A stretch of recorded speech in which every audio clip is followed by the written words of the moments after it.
وہ دن وہ وقت مجھے اب تک یاد ہے جب ایک روز میرا سوتیلا بھائی آیا اور مجھ سے پوچھا، کیا تم محب خان کی بیٹی ہو؟ ہاں، میں نے جواب دیا۔ اور تم کون ہو؟ میں تمہارا بھائی ہوں، اپنی ماں کو بلاؤ۔ ماں کچن میں تھی۔ امی، بھائی آیا ہے اور آپ کا پوچھ رہا ہے۔ انہوں نے کچن کی کھڑکی سے صحن میں دیکھا اور کہا، اچھا جو بھی ہے تم اس کو منہ مت لگاؤ، جاؤ تم چھوٹی بہن کا منہ دھلاؤ، میں دیکھتی ہوں اسے۔ میں کمرے میں گئی جہاں میری 1.5 سالہ بہن قالین پر بیٹھی کھیل رہی تھی۔ اس کو لے کر واش روم چلی گئی۔ اتنے میں گولی چلنے کی آواز آئی۔ بھاگ کر باہر آئی تو امی کو صحن میں پڑی چارپائی پر گرا ہوا پایا۔ ہمارا سوتیلا بھائی ان کو گولی مار کر چلا گیا تھا۔ امی اسی وقت اللہ کو پیاری ہو گئی۔ میں رونے لگی۔ تبھی ساتھ والے لوگ آ گئے۔ ابو گاؤں گئے ہوئے تھے۔ کسی پڑوسی نے ان کو فون کیا۔ تب تک پولیس آ چکی تھی۔ خالوں کو بھی اطلاع ہو گئی۔ وہ اپنے شوہر کے ساتھ آ گئیں۔ امی کے جسد خاکی کو پوسٹ مارٹم کے لیے لے گئے۔ ہم کو والد نے خالہ کے سپرد کر دیا۔ وہ اپنے گھر لے آئیں۔ تبھی میں نے کسی عورت کو یہ کہتے ہوئے سنا کہ جان بوجھ کر کسی کا گھر خراب کرنا اچھی بات نہیں، مگر شیزہ اور نویرہ نے شاید اس نکتے کو نہ سمجھا اور دونوں بہنوں نے ایسا جذباتی فیصلہ کر لیا کہ سوکنوں پر جا پڑیں۔ تب مجھے علم ہوا کہ امی اور خالہ نے اپنے والدہ کی مرضی کے خلاف پسند کی شادیاں کی تھیں، ایسے حضرات سے جو عمر میں ان سے کافی بڑے اور شادی شدہ تھے۔ امی اور خالہ 2 ہی بہنیں تھیں، دونوں خوبصورت تھیں۔ والدہ کی حیات نہ ہونے کے سبب بے خوف اور کچھ آزاد خیال ہو چکی تھی۔ نامساعد حالات نے میٹرک کے بعد آگے نہ پڑھا سکی تو سلائی کڑھائی کے اسکول میں داخلہ لے لیا۔ اسی دوران ان کی ملاقات ایک دولت مند شخص سے ہو گئی۔ انہوں نے سلائی سینٹر سے گھر آتے ہوئے ایک روز اس شخص سے کار میں لفٹ لی تھی۔ اس شخص کا نام محب خان تھا۔ محب خان نے بڑی والی لڑکی کو پسند کر لیا۔ ایک روز شیزہ اور نوید اس ذمہ دار کو اپنی ماں سے ملوانے گھر لے گئے۔ تب محب خان نے بیوہ خاتون سے اپنا مدعا بیان کر دیا کہ میں آپ کی بیٹی شیزہ سے شادی کرنا چاہتا ہوں۔ چونکہ میں عمر میں شیزہ سے کافی بڑا تھا، لہٰذا خاتون نے یہ کہہ کر منع کر دیا کہ آپ شادی شدہ اور بال بچے دار ہیں، میں سوتن پر اپنی لڑکی نہیں دے سکتی۔ ماں کے انکار پر شیزہ نے بیوہ ماں کی دور اندیشی کو نظر انداز کر کے محب خان کے ساتھ شادی کر لی۔ اس شادی کو محب خان نے اپنے گھر والوں سے خفیہ رکھا۔ بڑی نے تو اپنی مرضی کر لی۔ اب بیوہ ماں کو اپنی چھوٹی بیٹی کی فکر ستانے لگی جو زیادہ خوبصورت اور تیز ترار تھی۔ اس نے بھی اپنا جیون ساتھی ڈھونڈ لیا۔ یہ شخص محب خان کا دوست شبیر احمد تھا۔ وہ بھی دولت مند ذمہ دار تھا۔ نویرہ اور شیزہ جانتی تھیں کہ ان کی ماں اس رشتے کو کبھی عمروں کے فرق کی وجہ سے مانے گی نہیں اور ٹھکرا دیں گی، جبکہ دونوں کو ہی ایک آرام دہ زندگی گزارنے کی چاہ تھی اور ایک ایسا شوہر جس کے پاس دولت کی ریل پیل ہو۔ میری والدہ نے چھوٹی بہن کی حمایت کی اور سرپرست بن کر ان کا ساتھ دیا۔ یوں ماں کو بتائے بغیر خالہ نے بھی اپنی مرضی سے شادی کر لی۔ اب میں 10 برس کی ہو چکی تھی، لیکن اپنے والد کے رشتہ داروں اور سوتیلے بھائیوں اور بہنوں کو نہیں دیکھا تھا۔ انہوں نے اپنی دوسری شادی کے معاملے کو ابھی تک اپنے گھر والوں سے خفیہ رکھا ہوا تھا۔ ہماری سوتیلی ماں جو گاؤں میں رہتی تھی ہماری موجودگی سے لا علم تھی۔ ایسی باتیں کب تک چھپی رہتی ہیں؟ میرے والد کے گھر والوں کو بھی علم ہو گیا کہ محب خان نے شہر میں دوسری شادی کر رکھی ہے۔ والد کی پہلی بیوی کو شوہر کی دوسری شادی کا از حد رنج ہوا۔ ماں کو رنجیدہ دیکھ کر بڑا بیٹا ایک روز جذبات میں آ گیا اور غصے میں بھرا ہمارے گھر آیا، اور پھر یہ المناک واقعہ ہوا کہ جس کو میں عمر بھر نہ بھلا سکی۔ میں اور چھوٹی بہن خالہ کے گھر پرورش پانے لگیں، جو ہم سے محبت کرتی تھی۔ ان کی اپنی بھی ایک بیٹی تھی جس کا نام رجا تھا۔ وہ میری ہم عمر تھی۔ اس کے ساتھ کی وجہ سے بھی میرا دل بہل گیا۔ وقت گزرتا رہا۔ میں نے اور رجا نے میٹرک پاس کر لیا۔ اب ہم دونوں کا خالو سے یہی اصرار تھا کہ کالج جانا ہے اور آگے پڑھنا ہے، مگر خالو نہیں چاہتے تھے کہ ہم کالج پڑھنے جائیں۔ وہ گاؤں میں رہتے تھے جبکہ لڑکیوں کا کالج شہر میں تھا۔ خالہ کے اصرار پر بالآخر انہوں نے ہم کو شہر کے کالج جانے کی اجازت دے دی۔ والد کبھی کبھار مجھ سے ملنے شہر آتے، مگر مجھے اپنے ساتھ گاؤں نہیں لے کر جاتے تھے، کیونکہ وہاں سوتیلی ماں اور ان کے بچے تھے جو مجھے قبول نہیں کرتے تھے۔ خالہ اور خالو ہمارے ساتھ شہر آئے اور داخلہ کروا دیا۔ ہمارا روز شہر سے گاؤں آنا دشوار تھا، لہٰذا گرلز ہاسٹل میں رہنے لگیں۔ یہاں آئے ہم کو بمشکل سال گزرا تھا کہ خالو کو ہارٹ اٹیک سے انتقال ہو گیا۔ خالہ کی تو گویا دنیا ہی اجڑ گئی۔ جب ہم گھر پہنچے شام ہو چکی تھی۔ انہوں نے خالو کو ہمارے پہنچنے سے پہلے ہی دفنا دیا۔ رجا اپنے والد کا آخری دیدار بھی نہ کر سکی۔ خالو کو فوت ہوئے 20 دن ہی گزرے تھے کہ ان کی پہلی بیوی کے بیٹے ساہیوال سے آئے اور خالہ کا تمام سامان انہوں نے ٹرک پر لدوا لیا۔ خالہ کو کچھ خبر نہ تھی کہ آگے یہ لوگ ان کے ساتھ کیا کرنے والے ہیں، مگر جلد ہی معلوم ہو گیا کہ وہ اپنے باپ کی دوسری بیوی کو گھر بدر کرنے والے ہیں۔ 4 ماہ تک وہ نہ جانے کیا سوچ کر خاموش رہے، پھر ایک دن آئے اور سوتیلی ماں کو ہم سب بچوں سمیت گھر سے نکال دیا اور مکان پر قفل لگا کر چلے گئے۔ تب خالو کا ایک پرانا اور وفادار نوکر کام آیا اور وہ ہم سب کو خالو کے ایک دوست کے گھر لے آیا۔ اس نے اپنا ایک خالی مکان رہنے کو دیا اور گھر میں ضروریات کا سامان اور راشن وغیرہ بھی ڈلوا دیا۔ اس نے والد کو بھی اس دربدری کی خبر کر دی۔ والد مجھے اور چھوٹی بہن کو لینے آ گئے، مگر خالہ نے ہمیں ان کے حوالے نہ کیا۔ والد سے کہا، تمہارے بیٹے نے میری بہن کی جان لی ہے، مگر تم نے کیا کیا؟ اپنے بیٹے کو سینے سے لگائے رکھا۔ جان تو میری بہن کی گئی، اب جس گھر میں وہ قاتل ہے اس گھر میں اپنی بھانجی کو نہ بھیجوں گی۔ خدا جانے تمہارے گھر والے ان معصوم بچیوں کے ساتھ کیا سلوک کریں۔ کچھ سوچ کر والد نے خالہ کی بات مان لی اور ہم کو انہی کے پاس رہنے دیا۔ البتہ ہمارے خرچے کے لیے رقم بھجوانے لگے۔ اس رقم سے خالہ بھی اپنا گزارا کرنے لگی، تاہم اب وہ عیش نہ رہے تھے۔ گاڑی، نوکر، گھر، حتیٰ کہ فرنیچر اور ضروریات کا سامان بھی ان کے سوتیلے لڑکے اٹھا کر لے گئے۔ دوسروں نے رحم کھا کر جو دیا اس پر تکیہ کیا، یوں بیچاری نے دوبارہ جینے کا سامان کیا۔ خالو کے کچھ دوست ان کے بیٹوں کے پاس گئے اور آپ لوگ اپنے والد کی بیوی اور ان کی بچی کا خیال کریں، سوتیلی ماں کا جو حق بنتا ہے وہ بھی دو تاکہ اس کے گزارے کی صورت نکلے۔ اس پر انہوں نے یہ بیان دیا کہ دوسری بیوی اور ان کی بیٹیوں کا وراثت میں کوئی حق نہیں ہے، کیونکہ اس عورت کا تو نکاح ہی ہمارے باپ کے ساتھ نہیں ہوا تھا۔ خالہ اپنے دیور کے پاس فریاد لے کر گئیں۔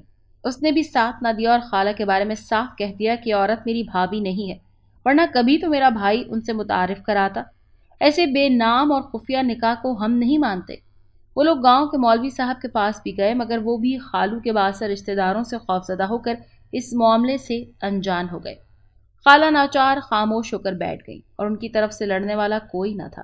وہ ایک تنہا اور کمزور عورت تھی، ان طاقتور لوگوں کا مقابلہ نہ کر سکتی تھی۔ میں اور رجا ان حالات سے بے نیاز کالج جانے کو بے قرار تھیں کہ کسی صورت ہمارے لیے پڑھائی کا راستہ پھر سے کھلے۔ ایک دن ایک عورت جو محلے میں رہتی تھی خالہ سے ملنے آئی۔ اس نے بتایا کہ وہ شہر جا رہی ہے۔ رجا نے مجھ سے کہا کہ کیوں نہ ہم اس کے ساتھ شہر چلے جائیں اور کالج جا کر معلوم کر لیں کہ دوبارہ داخلے کی کیا صورت ہے۔ ہم نے چند دنوں کے لیے چھٹی کی درخواست دی تھی، اب تو ہمارا نام بھی خارج کر دیا گیا ہوگا۔ ہم نے خالہ سے کہا کہ ہم کالج جا کر معلومات حاصل کرنا چاہتے ہیں۔ انہوں نے اجازت دے دی اس عورت کی ہمراہی میں، مگر جو ٹائم اس عورت نے بتایا تھا اس ٹائم سے ہم بس اڈے تو پہنچ گئے، مگر وہاں وہ آگے نہ ملی۔ ہم دونوں کالج جانے کو شہر کی بس میں سوار ہو گئے۔ جب شہر کے اڈے پر اترے ہمیں پتہ چلا کہ پرس تو کہیں گر گیا ہے۔ بس آگے جا چکی تھی۔ میں اور رجا پریشان کھڑی تھی کہ اب کالج کیسے جائیں اور پھر واپسی کیوں کر ہو سکے گی، کرایہ تو ہے نہیں۔ اسی سوچ میں مگن تھے کہ 2 لڑکے ہمارے قریب آئے اور دریافت کیا کہ آپ کہاں سے آئی ہیں اور کہاں جانا ہے۔ میں نے بتایا کہ میرا پرس بس میں گر گیا ہے اور مجھے پتہ نہیں چلا، جبکہ رقم اسی میں تھی۔ اپنے گاؤں کا بھی بتایا۔ اس نے کہا پریشان مت ہو، میں بھی اسی گاؤں کا رہنے والا ہوں، جتنی رقم چاہیے مجھ سے لے لو، بعد میں لوٹا دینا۔ اس وقت وہ لڑکا فرشتہ رحمت نظر آیا اور ہماری جان میں جان آئی۔ اگر آپ پسند کریں تو جہاں جانا ہے ہم آپ کو چھوڑ کر آتے ہیں۔ رجا بولی ہاں یہ ٹھیک ہے۔ ہم نے تھوڑی دیر کے لیے گرلز کالج جانا ہے اور کچھ معلومات لے کر واپس گاؤں جانا ہے، اس پر وہ دونوں ہمارے ساتھ ہو لیے۔ کالج پہنچ کر انہوں نے کہا اگر آپ نے جلد واپس آنا ہے تو ہم یہیں ٹھہر جاتے ہیں، شاید آپ لوگوں کو ہماری ضرورت پڑ جائے۔ ٹھیک ہے، آپ کچھ دیر ٹھہریے، ہم ابھی آتی ہیں۔ ہم نے صرف کالج آفس سے معلومات حاصل کی اور باہر آئیں تو ان کے سامنے کے ریسٹورنٹ کے باہر منتظر پایا۔ فوراً ہی وہ لڑکا جس نے اپنا نام مصور بتایا تھا ہماری طرف تیزی سے آیا، کہنے لگا چلیے ہم آپ کو بس اڈے پہنچا دیں اور ٹکٹ لے کر بس میں سوار کروا دیں۔ ہم کو اس کی یہ پیشکش غنیمت لگی۔ شام کے 4 بجنے والے تھے، بھوک ستانے لگی۔ ابھی 2 قدم چلے تھے کہ مصور نے کہا اگر برا نہ مانے تو کچھ کھا لیتے ہیں۔ اس نے تو جیسے میرے دل کی بات کہہ دی تھی۔ پرس کھو گیا تھا،